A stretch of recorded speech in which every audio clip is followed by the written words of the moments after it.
Marxism is not an opinion. It is not an academic critique, a belief system, or one sociological school among many. It is the science of social development. It is the theoretical weapon of the working class in its struggle to overthrow capitalism and establish a classless society. Karl Marx did not invent the moral ideal of socialism. Utopian visions of a better world existed long before he began writing.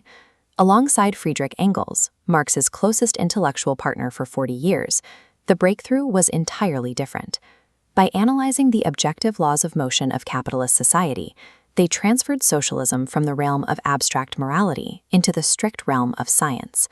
Because it reveals the mechanics of exploitation, it is the most dangerous body of ideas in human history. Every ruling class has desperately attempted to bury, distort, or co-opt it to diffuse its revolutionary power. The foundation of this unified science is dialectical materialism. It begins with a materialist premise. It proceeds from being to consciousness. As Marx wrote, it is not the consciousness of men that determines their being, but on the contrary, their social being that determines their consciousness. This material reality is dialectical. Nature and society are never static collections of objects. They are processes in constant motion, driven forward by internal contradictions. The dialectic is the logic of reality itself, discovered and articulated. Older materialist philosophies were mechanical, observing humans merely as products of their environment. Marx introduced the concept of revolutionary practice. Human beings make their own history, though under conditions they do not choose. They possess the agency to change their environment through practical activity. This method is the living core of everything Marx and Engels wrote. Without the materialist dialectic, the study of capitalism degrades into lifeless economic determinism or moralistic protest. Applied to human society, this method yields historical materialism. The way people organize to produce their material existence, food, shelter, tools, forms the economic structure of society. This mode of production is the real foundation upon which all legal, political, and intellectual life rises. At a certain stage of development, the material productive forces of a society come into conflict with the existing property relations. The relations that once facilitated growth become fetters on production. When the forces outgrow the relations, an epoch of social revolution begins. This law governs the sweep of human history. Primitive communism, slavery, feudalism, and capitalism are each distinct modes of production. Each is defined by specific class relations, and each contains the seeds of its own destruction. As the manifesto states, the history of all hitherto existing society is the history of class struggles. Capitalism is not a natural or eternal order. It is a historically specific, transitory stage. It is the final form of class society, and by organizing vast armies of industrial workers, it mathematically creates the class that will serve as its gravediggers, the proletariat. By proving that all political struggles are rooted in material production and the class interests arising from them, history could finally be studied as a single law-governed process. Marx applied this method to the anatomy of capitalism itself, beginning with its basic cell, the commodity.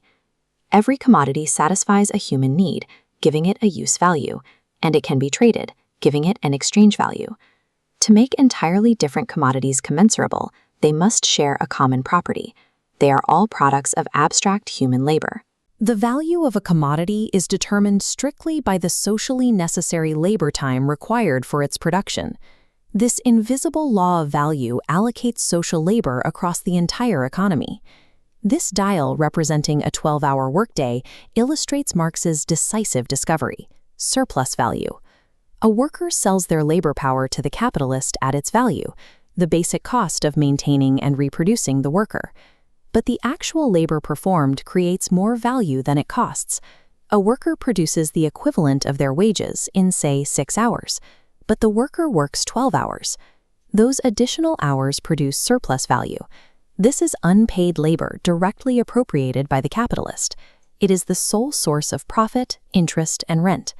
Exploitation is an objective economic relation hidden beneath the surface of the wage contract. The drive to increase this surplus value forces the relentless accumulation of capital. Capitalists revolutionize the means of production, substituting machinery for labor. This concentrates capital into ever fewer hands, drives down the general rate of profit, and generates periodic, devastating crises of overproduction. Marx's Capital is not a description of market mechanisms. It is the anatomical proof of class exploitation, demonstrating precisely why capitalism generates the conditions for its own destruction. Because society is torn by class antagonisms, the ruling class requires an organ of coercion. The state is never a neutral arbiter standing above society. It is an instrument of class rule, a committee for managing the common affairs of the bourgeoisie. The working class cannot simply take possession of the existing state machinery and wield it for its own purposes.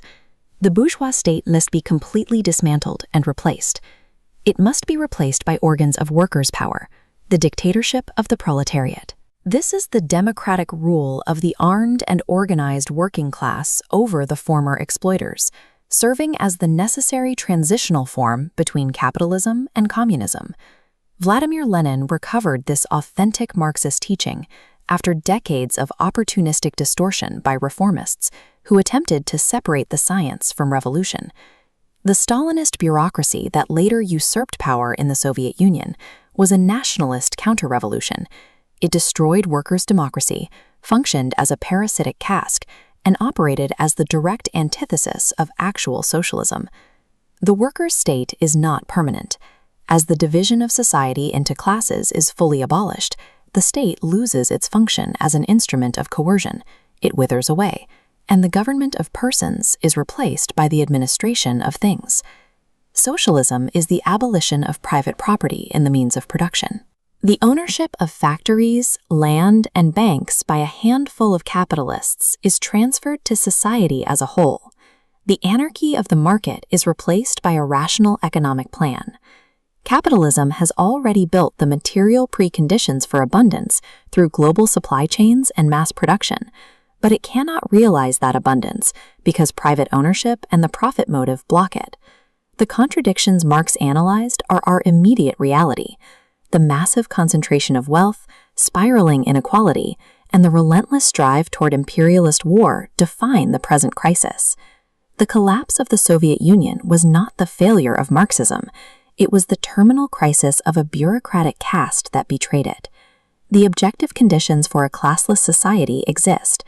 The task today remains the international unification of the working class and the building of a revolutionary party to overthrow capitalism globally.